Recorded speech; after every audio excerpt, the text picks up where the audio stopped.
ध्रुव उवाच योऽन्तः प्रविश्य मम वाचमिमां प्रसुप्तां सञ्जीवयत्यखिलशक्तिधरस्वधाम्ना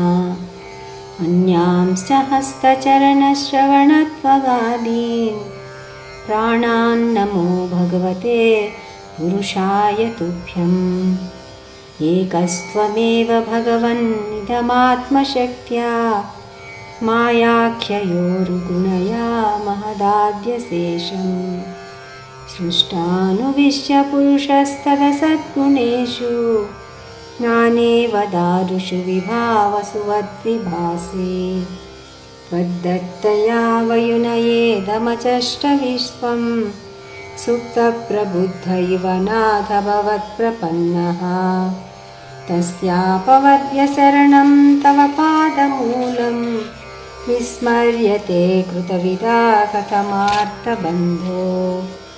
नूनं विमुष्टमतयस्तव मायया ते ये त्वां भवाप्ययविमोक्षणमन्यहेतो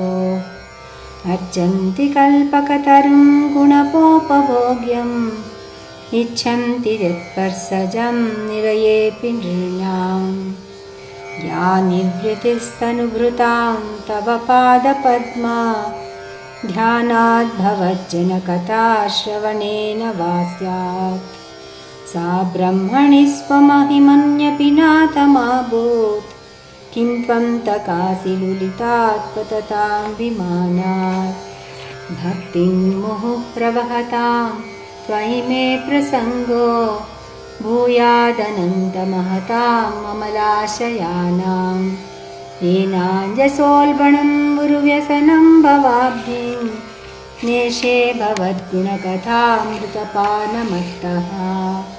तेन स्मरन्त्यतितरां प्रियमीशमर्त्यं ये चान्वदः सुतसुहृद्गृहवित्तदारा ये त्वज्जना भवदीयपदारविन्दा सौगन्ध्यलुब्धहृदयेषु कृतप्रसङ्गा तिर्यज्ञगद्विजसरीसृपदेव दैत्या मत्यादिभिः परिचितं सदसद्विशेषं रूपं स्तविष्टमजते महदाद्यनेकं नातः परं परमवेद्मि न यत्र वादः कल्पान्तये तदखिलं जठरेण गृह्णन् सेते पुमान् स्वदृगनन्तसखस्तदन्ये यन्नाभिसिन्धुरुह काञ्चनलोकपद्मा गर्भेद्युमान् भगवते प्रणतोऽस्मि तस्मै त्वं नित्यमुक्तपरिशुद्धविबुद्ध आत्मा कूटस्थ आदिपुरुषो भगवांस्त्र्यधीशः